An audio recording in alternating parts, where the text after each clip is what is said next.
Alright, so it's the 15th of January, day 15. Not video 15, because I don't know. I've been disenthused to record anything, because I've done anything. But today I've made a little. I've got this little model I got for Christmas. Let's see. Kind of looks like a one of the Mars rovers. I forget which one.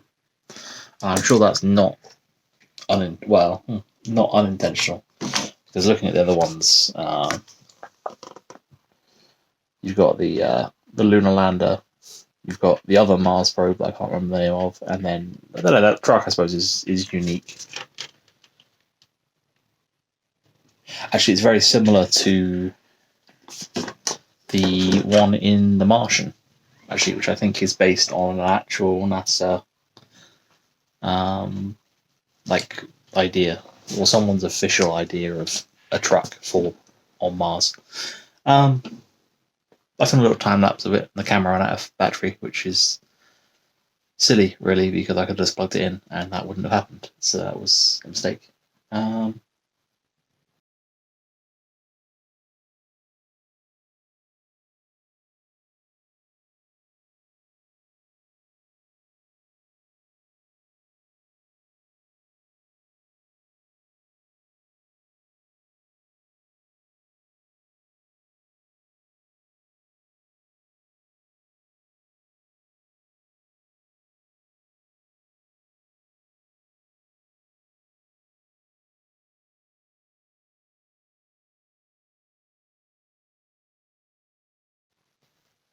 Hopefully someone enjoyed the time lapse. I don't know how much I actually got of it. Hopefully most of it. The phone's pretty good for time lapse, but this also took a lot longer. I thought it took about 3 or 4 hours. Not really sure. I mean, it was about midnight when I finished it, and I think I started about 8, so that would be like 4 hours. Maybe I started at 9. That makes more sense. Yeah, that'd be 3. But I mean, it was pretty fun to do. I might consider getting one of the other ones, or looking at one of if they've got anything else that they do. It's quite fun. Put together laser cut wood. There's a surprising number of parts left over, actually. It's on these sheets. You pop out the bits, similar to like if you have plastic ones, where it's got the little tags holding it all on together. But like this, the bits that are left over are just like random. It's not necessarily bits you're going to have damaged, or possibly it's bits they've found have been damaged in the past. I was thinking that maybe some of the models shared sheets, but actually, if you look at at the bottom there, you got a serial number, and that's the model number of this model. So I think that's probably unique to this model. It's only 4 sheets of wood, I suppose, isn't it? So I mean, although it's just weird that they have those ones as copied.